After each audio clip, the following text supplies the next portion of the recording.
En este momento, mi propósito con este sermón es honrar la maternidad. Y de esta manera glorificar a Jesucristo, quien diseñó la maternidad. Él la creó. La bendijo mediante su propia encarnación en el vientre de María, su madre terrenal. Y esas palabras dijo desde aquella cruz a uno de sus discípulos amados, Juan. Son realmente espectaculares. Cuando él, encargando el cuidado de María, le dice a Juan: aquí está tu madre. La gracia de Dios ha estado con ustedes que son madres biológicas. Y damos gracias a Dios por sus vidas. Sin embargo, existen millones de mujeres solas y muchas permanecerán así. Pero hay una gracia de Dios muy especial para ellas también. Y para algunas, ese es su llamado. Hay mujeres que son madres solas y el elemento del matrimonio está dolorosamente ausente de sus vidas. Jesucristo también tiene gracia especial para estas mujeres. También existen mujeres que, aunque están casadas, no han podido ser madres biológicas. Hermosas mujeres que un día como este evitan ir a una iglesia o a un lugar público, pues sin quererlo la exagerada celebración, que dicho sea de paso, no debiera limitarse a un día, porque las madres trabajan todos los días del año, ¿cierto? Eso las hace sentirse incómodas, porque vuelve a abrir heridas en sus corazones, que de alguna otra manera pensaban que estaban cerrados, por algún embarazo no logrado o problemas de infertilidad. Quizá ustedes no lo sepan, pero de acuerdo a una página de internet, result.org, 11.9% de las mujeres en general han recibido algún tipo de tratamiento contra la infertilidad. Lo que significa que en esta congregación de aproximadamente 300 adultos, escúchenlo bien, el 60% son mujeres, lo que nos da como resultado que 21 mujeres que están aquí en nuestra iglesia pasaron, están pasando o pasarán problemas de infertilidad. Por eso, nosotros en lugar de dedicar este día, como tradicionalmente se hace y comercialmente hablando se hace, como el Día de la Madre, dedicamos este día al Día del Afecto Materno. Porque aquellas que lo son biológicamente merecen honra, como aquellas que por alguna razón Dios tiene un plan distinto de ser madres espirituales. Yo me siento halagado y privilegiado porque este es un día difícil también para mí. No tengo a mi madre conmigo más. Hace 9 años el Señor la llamó a su presencia. Pero tuve la oportunidad de que ella conociera de Cristo años después de que yo conociera también del Salvador. Y lo hizo a través de un grupo de personas que ustedes me han escuchado hablarlo una y otra vez, que fueron ellos tomando la encomienda de Dios de llevarlos hasta la última de la tierra. Llegaron hasta una pequeña ciudad en México llamada Culiacán a trabajar en una iglesia bautista llamada Emanuel. Y ese grupo de acá de Texas, de la ciudad de Mesquite, fueron y trabajaron con nosotros. Ahí fue donde conocí a alguien que se ha convertido para mí no solamente en un mentor, pero también en una madre espiritual. Esa es la persona que Dios usó para que también el evangelio entrara al resto de mi familia y mi madre conociera de Cristo.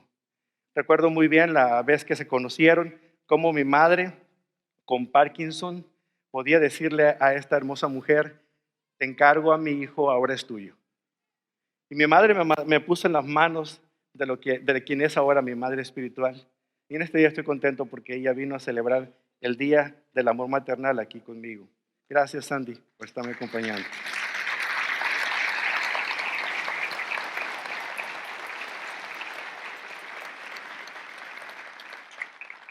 El día que Sandy y yo nos conocimos, ella lloraba de dolor porque Dios no le concedió el privilegio de ser madre biológica. Pero Él le ha concedido la dicha de serlo de 2 criaturas que ella considera sus hijos porque lo son. Una es su hija y el otro es su hijote, o sea, yo. Y con ella y con su esposo Gary hemos logrado ver cómo ellos como mentores siempre han estado ahí. Ellos no tuvieron problemas ni de raza, ni de color, ni de idioma, porque cuando el verdadero amor impera en el corazón de un ser humano, trasciende todas las barreras raciales. Y esa es la bendición más grande que podemos tener aquellos que clamamos ser hijos e hijas de Dios.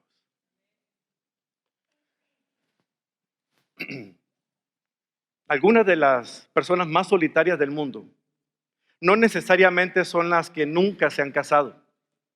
Algunas de las más rechazadas e aisladas no son solo aquellas que están detrás de las rejas. Algunas de las más incomprendidas no necesariamente son las que están fuera de la iglesia. Algunas de las más ansiosas y temerosas y vulnerables no son solo aquellos que no tienen hijos. Aquellas personas con la más baja autoestima no necesariamente son las más desarraigadas e irresponsables. Aquellas personas que son persuadidas por el sexo opuesto no son solamente meseras que trabajan en un bar nocturno. Aquellas personas que se preguntan si el cristianismo de verdad funciona no son solamente los científicos intelectuales y los filósofos incrédulos. A veces las personas más solitarias, incomprendidas, rechazadas, culpables, vulnerables y con muchos problemas son quienes han disfrutado de un matrimonio, han estado ocupadas con la crianza de sus hijos, han estado asistiendo regularmente a una iglesia, han creído en el compromiso y la fidelidad matrimonial y han abrazado los principios esenciales de la fe. Me estoy refiriendo a las madres solas o a los padres solos. La pérdida de un cónyuge, ya sea que se trate de un divorcio o la muerte, puede ser como entrar en un vasto desierto solos. Un escritor llamado Robert Barnes Jr. escribió lo siguiente en su libro Padres Solteros. Dice, hasta el momento, el sentimiento más recurrente expresado por alguien que está soltero de nuevo es la soledad. Una mujer lo expresó de esta manera. Mientras esté ocupada haciendo cualquier cosa, estoy bien. Pero cuando al final del día me siento en mi habitación y me he quedado mirando las paredes, se me hace un nudo en el estómago al sentirme tan sola. En este estado emocional de la mente, cada desafío en la vida parece como el ataque de una serpiente. Y el ser soltero de nuevo a menudo se siente como saltar de las espinas de un cactus al siguiente. Así como es difícil para un viajero que camina por un desierto el compartir con otros su limitada agua, así es difícil para una madre sola, agotada, sedienta, dar continuamente algo de sí misma a quienes la rodean. La vida de un padre o madre soltera, hermanos, es como caminar por un vasto desierto de soledad. Ahora yo me siento que entro en un terreno difícil aquí porque en primer lugar no soy padre. Y por la gracia de Dios no estoy solo. Me ha dado a mi esposa para que me acompañe. Pero fui un hijo de una madre sola. Porque cuando yo era apenas un niño que gateaba, mi padre murió. Y mi madre con 6 hijos decidió darles la formación que ellos requerían. No se volvió a casar, ni siquiera pensó en eso. ¿Quién iba a pensarlo cuando 6 bocas necesitaban comer y había que trabajar duro? Y no había manera de poner otro obstáculo más, según ella. Trabajaba de sol a sol. Trabajaba bastante porque quería cumplir la promesa que había hecho a mi padre en el lecho de muerto de darle a él el privilegio de que sus 6 hijos recibieran educación formal. Y cada uno de nosotros tuvo la oportunidad de ir a las universidades. Sí, fue sola. Muchas veces se sintió sola aunque estuvo acompañada de gente que la quería. Pero solamente usted que es madre sola, por divorcio o por viudez, entiende lo que significa estar en esa habitación y preguntarse, ¿hasta cuándo, Señor, esta soledad va a seguir calcinando mi corazón? Y sentimos mucho que el resto de nosotros no pensemos en eso en ocasiones como estas, que realmente a ustedes les toca el doble privilegio, ser padres y ser madres. Y por eso, así como con mi madre, ustedes son nuestras verdaderas heroínas sin capa y merecen todo nuestro respeto y nuestro aplauso.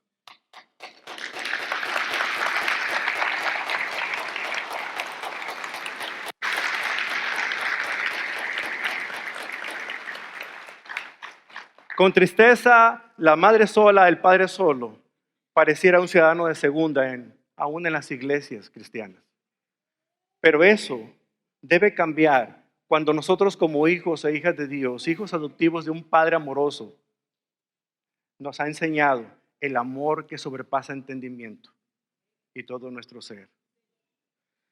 Hermanos, la idea central de este mensaje es el siguiente. El amor genuino no consiste en lo que sentimos por los demás, sino en lo que hacemos por ellos. Muchos pueden decir que amamos a otras personas, pero ese amor realmente se vuelve genuino, auténtico, cuando hacemos cosas por ellos o ellas. El profeta Elías no era un padre soltero, pero era un profeta de Dios, un servidor del Señor.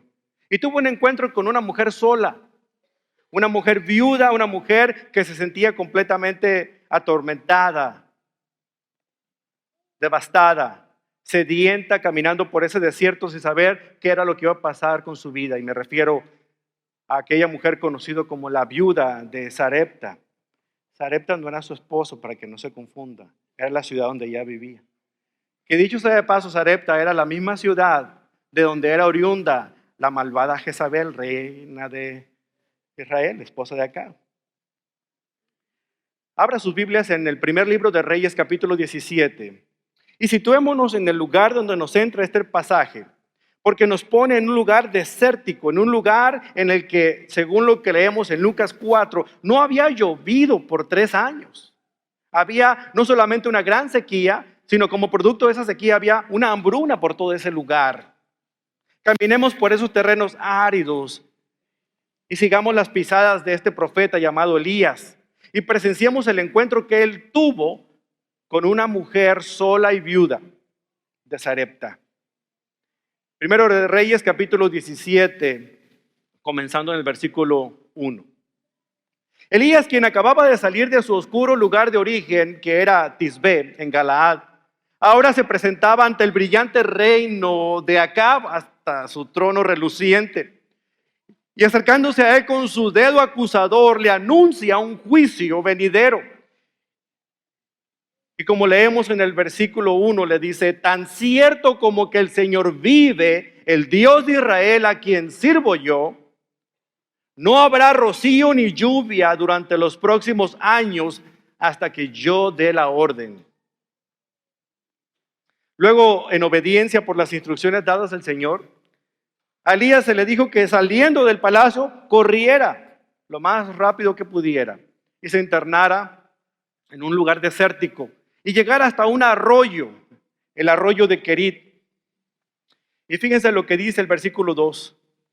Después el Señor le dijo a Elías: vete al oriente y escóndete junto al arroyo de Querit, cerca de su desembocadura en el río Jordán. Elías ni sabía dónde estaba el arroyo de Querit, por eso Dios tuvo que ser específico y lo mandó hasta el lugar donde se encontraba. No solamente le dijo que fuera allá, sino que le dijo: yo voy a suplir tus necesidades. Y en el versículo siguiente leemos que le dice: bebe del arroyo y come lo que te den los cuervos, porque yo les he ordenado que te lleven la comida. ¿Te imaginas? Qué promesa increíble. Dios proveería de todo el agua que quisiera tomar. Lo siento, los que les gusta tomar aguas frescas y Coca-Colas. Y les iba a conceder que comiera cada mañana y cada tarde una buena torta de carnitas. ¿Te imaginan? Delicioso. ¿A poco no le entra hambre ahorita? O una milanesa. Una promesa increíble. Los cuervos te llevarán alimento, Elías le dice. Y cuando leemos en el versículo 5, dice que Elías hizo lo que el Señor le dijo, acampó junto al arroyo de Querit, al oriente del Jordán, y los cuervos le llevaban pan y carne por la mañana y por la noche. En ese aspecto él estaba cubierto. Pero algo ocurrió. Cuando leemos el versículo 7, algo ocurrió. Es como dicen por ahí: el otro zapato cayó y nos dio en la cabeza. Dice: poco tiempo después el arroyo se secó porque no había llovido en ninguna parte del reino. Dios era consistente. Él dijo que iba a haber una condenación a ese pueblo, a ese reino. No iba a haber lluvia. Por lo tanto, Dios es consistente también, incluso con sus hijos. ¿O a poco creían que una nubecita le iba a estar dando lluvia todo el tiempo nomás a él? Estoy seguro que Elías se hizo las mismas preguntas que usted y yo nos haríamos si estuviéramos en sus sandalias. ¿Qué fue lo que pasó? ¿Qué acaso Dios no me dijo que viniera aquí al arroyo? Sí, Elías, te dijo que fueras al arroyo. Perdón. Pensé que Dios me había prometido pan y carne. Sí, Elías, él te lo prometió. Pero pensé que yo era obediente a Dios, hice lo que me pidió. Elías, cumpliste con lo que Dios te dijo. Entonces, ¿qué pasó? La segunda pregunta, ¿por qué a mí? ¿Por qué yo? Yo puedo nombrar a 100 personas más que merecen un arroyo seco, pero yo soy profeta, yo soy pastor, yo soy líder de grupos en casa, yo soy creyente. Conozco un montón que merecen eso y más, pero ¿por qué yo? Y tal vez la última pregunta es la más difícil. ¿Dónde está Dios? ¿Qué acaso Él no prometió comida y bebida? Entonces, ¿por qué se secó el arroyo? ¿Y dónde está? Tal vez esto le haya pasado a usted alguna vez. Todo marchaba bien cuando de repente su cónyuge se acerca y le dice, ¿sabes qué? Ya no aguanto más. Ya no aguanto más, ya no quiero seguir casado contigo, me divorcio. Quédate con la casa y yo me voy. Y él ese zapatazo cayó en la cabeza y usted ni se la esperaba. El arroyo se secó. Tal vez usted recibe una llamada telefónica de la empresa donde trabaja, lleva 20 años ahí y le dicen, lo siento fulanito de tal, pero estamos recortando personal y tú saliste en la lista, así que mañana pasa por tu liquidación. El arroyo se secó de repente.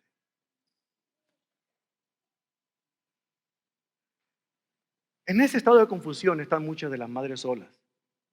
Porque en muchas de las ocasiones sabían que Dios había provisto para ellas, no solamente de un esposo que estuviera a su lado compartiendo las responsabilidades del hogar, sino de repente en un momento se vieron ellas solas, con hijos que mantener y trabajos que cumplir. Y las mismas preguntas pudieron haber pasado por su mente. ¿Qué pasó? Dios me proveyó un cónyuge que me dio seguridad y ahora, ¿dónde está? ¿Dónde está Él mientras sufro? ¿Será que ella no me ama? ¿Quién podrá ayudarme? Y no había chapulín colorado en ese tiempo. ¿Quién podrá ayudarme? Si ustedes de los que Dios de alguna otra manera les ha llevado a un arroyo y les ha dicho que les iba a proveer comida por medio de los cuervos, no se desanime.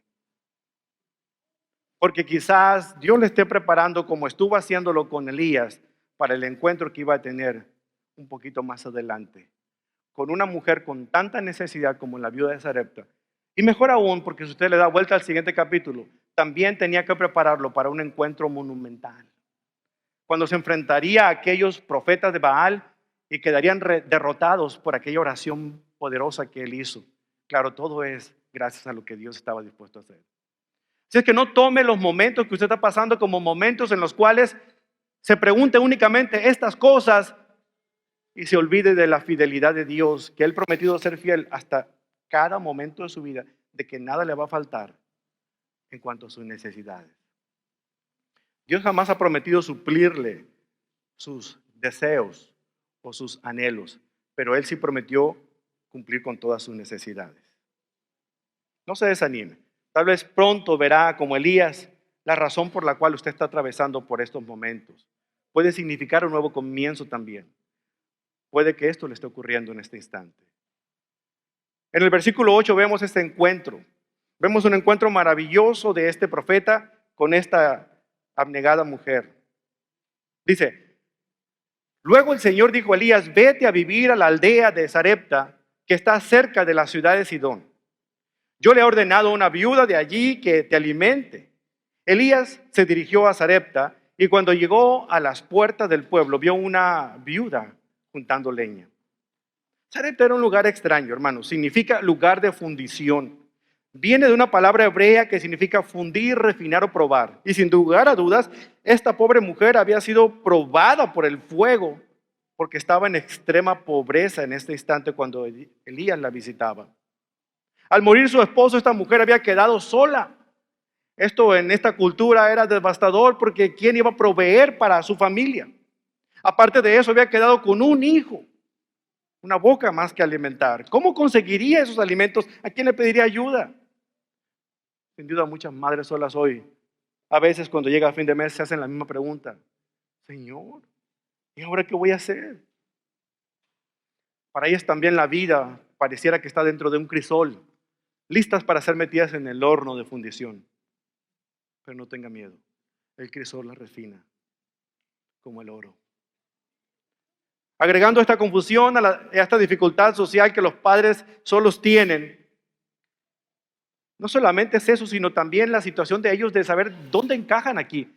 Porque muchas veces la gente los hace sentir, si hay grupos en casa, ¿a dónde van? Acá hay puros matrimonios, acá hay puras familias. ¿Y yo? ¿Dónde encajo aquí? Y a veces consciente e inconscientemente nosotros no estamos pensando en que realmente todos somos una familia, seamos solteros, adolescentes, casados, viudos, divorciados, todos somos una familia y debemos vernos como tal. Pero para esta viuda de Sarepta el fuego nunca había quemado tan fuerte como en este momento en que inesperadamente, con todo lo que tenía de preocupaciones en la cabeza, le llega el profeta Elías y le dice a él, ¿no tienes un vasito con agua y un pedacito de pan? Ay, Señor, otra boca más que alimentar. ¿Se imaginan? Se incrementaron las demandas. Fíjense muy bien, ni siquiera le dijo hola. En el versículo 10, en la segunda parte dice Elías que le dijo, por favor, ¿podrías traerme un poco de agua en una taza? Y mientras ella iba a buscar el agua, la llamó y le dijo, y tráeme un bocado de pan. ¿A poco creen que les exageré? Dame agua, dame un pedazo de pan. Ya no tenía problema suficiente la pobre viuda como para ahora le cayera a este hombre y tuviera que darle de comer a él. Sus recursos eran limitados, hermanos. Así pensó ella cuando le respondió en el versículo 12.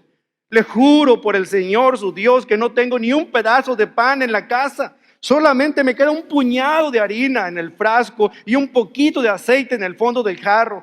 Estaba juntando algo de leña para preparar una última comida. Después mi hijo y yo íbamos a ser destinados a morir porque no tengo nada más. Desprovista, sola, abandonada, sin esperanzas. Solo la muerte permanecía como un escalofriante consuelo allí a distancia para esta pobre viuda y su hijo. Entonces Elías le dice lo siguiente, versículo 13. Mujer, no tengas miedo. Sigue adelante y haz exactamente lo que te acabo de decir. Pero primero cocina un poco de pan para mí. Traigo hambre. Un poco egoísta el hombre, ¿verdad? Luego, con lo que te sobre, prepara la comida para ti y tu hijo. Pues el Señor Dios de Israel dice, siempre habrá harina y aceite de oliva en tus recipientes hasta que el Señor mande lluvia y vuelvan a crecer los cultivos. La palabra hasta es bien importante aquí en este versículo, porque aquellos que les encanta predicar el evangelio de la prosperidad omiten esa palabra. Y les gusta solamente decir que si tú clamas y si tú pactas y si tú das, siempre va a haber harina y siempre va a haber aceite. En este caso, en esta oportunidad, así fue porque estaba Dios por cumplir un gran milagro y un gran propósito, hasta que lloviera, hasta que las cosas fueran normales como antes. Corriendo las oscuras cortinas de la desesperación, las palabras de Elías llegaron como un rayito de sol, como un rayito de esperanza en la vida oscura de esta pobre mujer. Las palabras de no tengas miedo, no dejes que te gane el sentimiento, mujer. Dios proveerá. Fueron para ella un aliciente. Cobrando ánimo fue y amasó como nunca en su vida los mejores panes que pudo haber hecho. Dice el versículo 15. Así que ella hizo lo que Elías le dijo y ella y su familia y Elías comieron durante muchos días. Siempre había suficiente harina y el aceite de oliva en los recipientes no faltó, tal como el Señor lo había prometido por medio del profeta Elías. Imagínese usted el gozo de esta mujer. No solamente cada vez que abría el recipiente de harina decía, wow, lleno otra vez. Y seguía amasando. Y luego agarraba el recipiente de aceite de oliva. Mira, y parece que no se acaba, no tiene fondo esto. Y seguía amasando. Estaba emocionada por el banquete que estaba haciendo, porque de alguna otra manera sabía que ese banquete venía de la mano poderosa de Dios, que había sido fiel en cumplir esa promesa con ella. Pero algo ocurrió. otro zapato cayó y le dio duro y en la cabeza. Esa risa se convertiría de nuevo en lágrimas cuando de repente le sucedieron cosas terribles a ella, a su familia. Se parece mucho a la historia de muchas de las madres solas, que ya sienten como que están apagando el fuego cuando de repente se levanta otro fuego por acá y corren al otro lado y parecen buenas bomberas, apagando fuegos por todos lados. Ocurrió otra aflicción repentina. Ve al versículo 17, dice: tiempo después el hijo de la mujer se enfermó. Después de haberse resignado a la muerte de su propio marido, después de que de alguna manera dijo: bueno, Señor, solamente te tengo a ti y a mi hijo y sigo adelante. Después de esto ocurre, después de que llega Elías con su impertinencia y le pide el último bocado de pan que tiene, pero afortunadamente Dios cumple y se alegra. Después de todo eso, su hijo enferma. Fíjense lo que dice ahí. Su hijo enfermó. Y versículo 17, la situación se puso más difícil, porque en el final del versículo 17 dice: su hijo cada día empeoraba y finalmente murió. Murió. ¿Cómo puede ser posible esto? Tal como era el arroyo de Querit para Elías, el hijo de esta mujer era su fuente de sustento, confianza, lo que la mantenía cercana a Dios. Le daba fuerzas para seguir adelante, para enfrentar su propia situación difícil. Y su hijo muere. Con el cuerpo, hermanos, inerte de su hijo entre brazos, sus ojos llenos de lágrimas, voltea a ver al profeta que lo mira con la boca abierta quizás y le dice estas palabras que vienen aquí en el versículo 18 y le dice: ¡ay! ¡Ay, hombre de Dios! ¿Qué me ha hecho usted? ¿Ha venido aquí para señalarme mis pecados y matar a mi hijo? ¿Qué haría usted si escuchara esas palabras de alguien que está perdiendo un ser querido y le empieza a decir a usted: tú que eres cristiano, ¿dónde está Dios en este momento? ¿Cuál sería su respuesta? Quizá la misma de Elías, un rotundo silencio, sin decir absolutamente nada de momento al contemplar el dolor de esta mujer. ¿Puede sentir el dolor? ¿Puede sentir la pena? ¿Puede sentir la angustia, la desesperación? ¿Puede sentir que realmente se abrió debajo de sus pies una trampa y ella siente que cae al infinito? Ninguna respuesta puede ser suficiente para poder consolar el corazón de una madre que pierde a un hijo. Pero vea lo que dice el versículo 19. La fe de Elías es poderosa. Él había pasado un desierto. Él pudo ver la mano de Dios obrar. Y eso le cobró fuerzas para decirle a esta señora: mujer, dame a tu hijo. Dámelo. Entonces tomó el cuerpo del niño de los brazos de la madre, lo cargó por las escaleras hasta la habitación donde él estaba alojado y lo puso sobre la cama. ¿Qué podía estar pasando por la mente de este profeta? Quizá le venían a la mente los recuerdos de cómo el Señor fue poderoso cuando le puso las palabras adecuadas enfrente de un rey malvado y decirle de lo que se iba a morir por el juicio venidero. Quizás estaban pasando por su mente los recuerdos de aquellos cuervos que traían, ese pan que traían, esa carne con fidelidad cada mañana y cada tarde. Y cómo no le faltó el agua para beber. Ciertamente, aquel Dios que puede ponernos en lugares altos, Dios permite que lleguemos a lugares bajos cuando así Él realice y lleva a cabo sus planes para sus propósitos. Quizá eso pensaba, por eso él lo único que podía hacer era orar por este niño, por esta mujer. Versículo 20. El Señor recibe la oración de Elías con estas palabras: oh Señor mi Dios, ¿por qué le has traído desgracia a esta viuda que me abrió su casa al provocar la muerte de su hijo? Sintiendo el dolor de ella en su corazón, se compadeció y quiso hacer algo. Por eso les digo, hermanos, que muchas veces el amor genuino no es el amor que se siente, sino el amor que produce que hagamos algo por una persona. Por eso él quiso agarrar a esa criatura, no sabiendo lo que Dios podía hacer, hizo lo único que él podía hacer, era interceder, poder orar por él. Y oró. Entonces Elías se tendió sobre el niño 3 veces y clamó al Señor: oh Señor mi Dios, te ruego que le devuelvas la vida a este niño. 1, 2, 3 veces Elías se recostó sobre este cuerpo del niño. 1, 2, 3 veces oró fervientemente. Y luego, de forma milagrosa, el niño comenzó a convulsionarse, abrió sus ojos y empezó a inhalar aire hacia sus adentros. Estaba vivo. Un milagro había ocurrido. Note lo que dice el versículo 22. El Señor oyó la oración de Elías y la vida volvió al niño y revivió. Entonces Elías bajó al niño de la habitación en el piso de arriba y se lo entregó a su madre y le dijo: mira, tu hijo vive. Entonces la mujer le dijo a Elías: ahora estoy convencida de que usted es un hombre de Dios y que de verdad el Señor habla por medio de usted. Muchos quieren centrarse en el milagro, pero pocas personas se centran en lo que Dios quiere que entendamos de este pasaje. Porque realmente, hermanos, la idea fundamental es que el verdadero amor no consiste en lo que sentimos por los demás, sino en lo que hacemos por ellos. En la misericordia, en la compasión. Las iglesias que producen milagros baratos o milagros falsificados están llenas de personas que van en búsqueda de algo más que les puedan dar. Las iglesias que predican un evangelio sólido son iglesias que parecieran que están abandonadas porque muy pocos están interesados en conocer a un Dios que es el que te enaltece, pero también es el que te humilla. Pero a final de cuentas, como en el ajedrez, tanto el rey como el peón entran en la caja.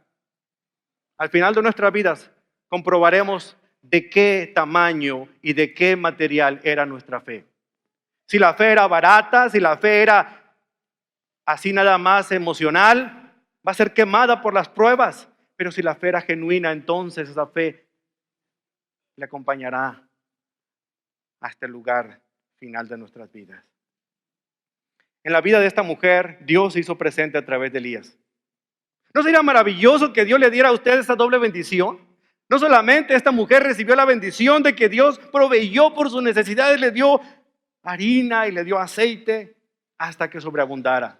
Y cuando su hijo enfermó, le devolvió la vida de su hijo cuando él murió. Qué hermoso, imagínese tener la oportunidad de siempre tener nuestra despensa llena en la casa y que nuestros hijos jamás visitaran al médico. Esa sería una gran bendición.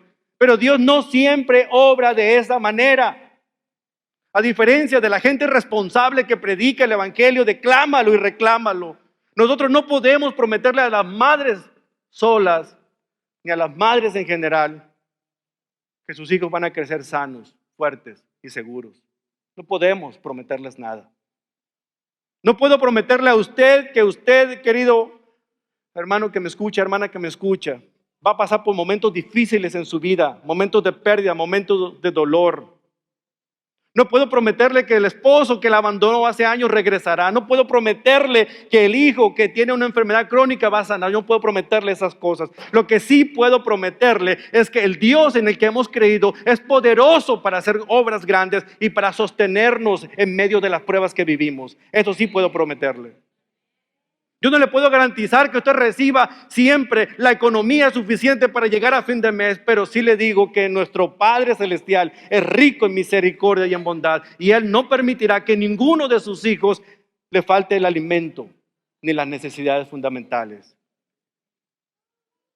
El evangelio de la prosperidad está inflado por el infierno.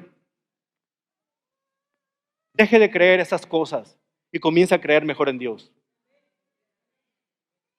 Algunas veces los métodos que utilizamos no son los más adecuados, pero déjeme decirle una cosa. No todo el tiempo Dios tiene que realizar un milagro para decirle que Él está presente. Porque los milagros muchas veces vienen más como providencia, porque Dios usa a las personas para bendecir a las personas. Y puede ser que la persona que tiene al lado, de frente o detrás de usted sea el vehículo que Dios utilice para hacerle llegar a usted esa bendición especial que usted está necesitando. Por eso necesitamos estar muy pendientes de lo que Dios quiere hacer con nosotros y a través de nosotros. En una ocasión una niña estaba llorando porque le daba miedo dormirse en la noche. La mamá tenía que venir a hablar con ella, a orar, porque ella tenía mucho temor en la oscuridad. Entonces trataba de consolarla y en una ocasión, cansada de estar yendo y viniendo al cuarto de la nena, le dice: hija, pero tú no tienes por qué tener miedo. Jesús está aquí contigo. Él te va a cuidar. Él va a estar a tu lado. Y la niña, entre sollozos por el temor, decía: sí, mami, pero a veces me gustaría que Jesús tuviera piel para tocarlo. Es ahí donde las madres ocupan un papel privilegiado. Es ahí donde aquellos amigos que tienen amor maternal ocupan un papel privilegiado. Porque si Dios por alguna razón no le concede a usted ese privilegio biológico, se lo va a conceder de una manera espiritual con alguien más. Y es una bendición poder saber que todos, hombres, mujeres, somos llamados a poder ser ministradores de las riquezas espirituales de nuestro Dios. Permítanme leerle un fragmento de una nota, de una carta que alguien le escribió al pastor Swindoll, que se me hace muy apropiado. La he tomado de uno de sus libros, así es que no tengo ningún problema. No estoy violando ningún tipo de confidencialidad, pero escuchen las palabras de esta mujer. Dice: señor Swindoll, mi esposo se había retirado de la iglesia 5 años antes de morir en un accidente. Como viuda, seguí asistiendo a la misma iglesia por 7 años antes de ser invitada a la casa de alguien de la iglesia. 7 años. Un total de 12 años. Los primeros 9 años de estos 12 asistí a la iglesia que consideraba mi familia. Seguido invitaba a las mujeres de la clase de damas, a parejas de matrimonios a comer a la casa. Fui anfitriona de algunas de las reuniones de la iglesia. Invitaba a los jóvenes solteras a desayunar. Sin embargo, nunca, ni una sola vez en 12 años que estuve yo en esta iglesia, fui invitada o alguno de mis hijos a la casa de alguien más. ¿Eso no le provoca tristeza o vergüenza quizá? Personas aquí que llevan 15 años viniendo y estoy casi seguro que usted no sabe ni sus nombres.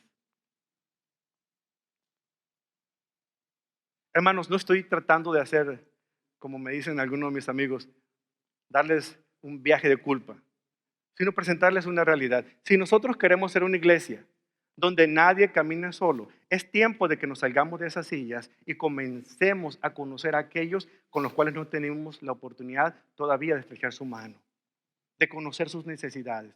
No espera que la gente venga y le salude a usted, escúcheme bien. Salga usted y extienda la mano a alguien que no conoce. Necesitamos quitarnos eso de que a menos que el pastor me llame, a menos que el hermano me llame, a menos que fulano me llame, entonces no.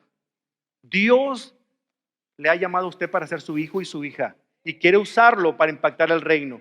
Comience a ser instrumento de Dios en sus manos y no espera que nadie le sobe la cabeza o le acaricie. Usted empiece en este día. Aquella viuda de Sarepta estaba angustiada.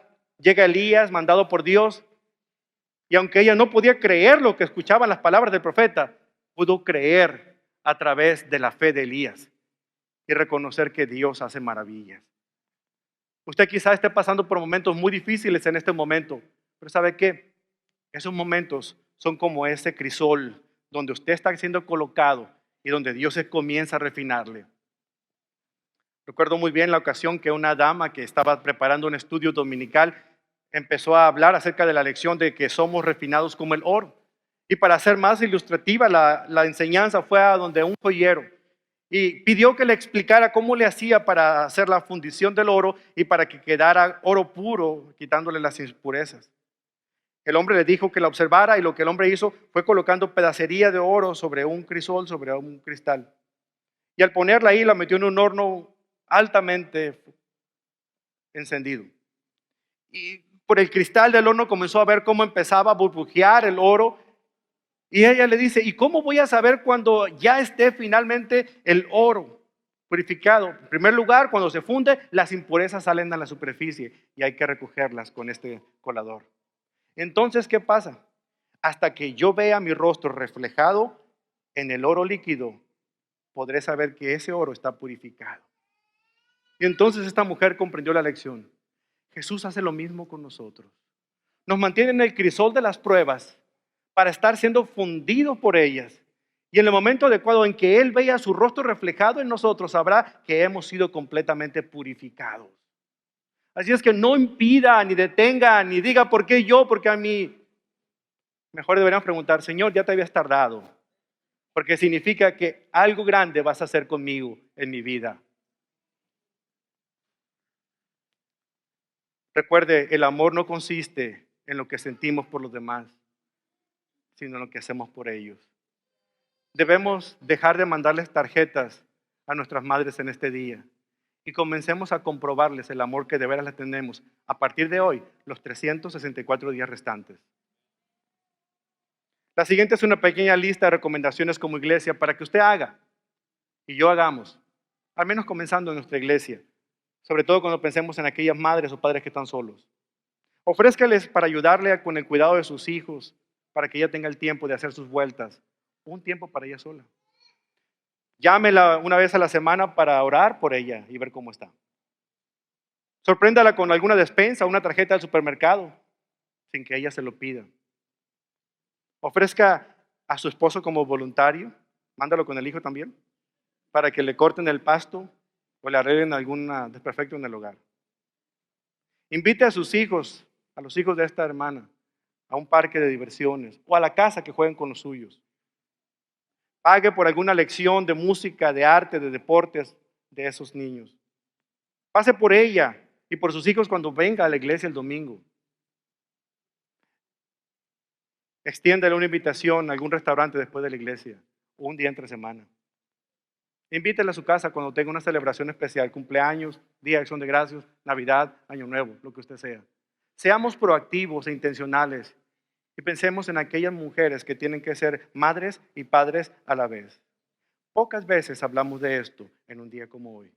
¿Y saben qué? Es necesario que sepamos que necesitamos unos de otros aquí en esta congregación. Elías tuvo una fe inquebrantable y a veces le fallaba, pero Elías era un hombre como nosotros y nos muestra a nosotros que nosotros también podemos creer en ese Dios que hace maravillas y poder ser instrumento de Él para impactar la vida de los demás. ¿Está usted listo? La iglesia, es nombrada en español, es un lugar donde nadie camina solo. Crecemos en comunidad, multiplicando discípulos. La única manera en que eso sea una realidad es cuando usted comienza a salir de ese lugar y empiece a decirle a la persona, mucho gusto, soy Carlos Azueta y me da gusto en conocerte. Cierra sus ojos. Bendito Dios, delante de su presencia, Señor, reconocemos que aunque el amor grande que nosotros sentimos por las madres que están aquí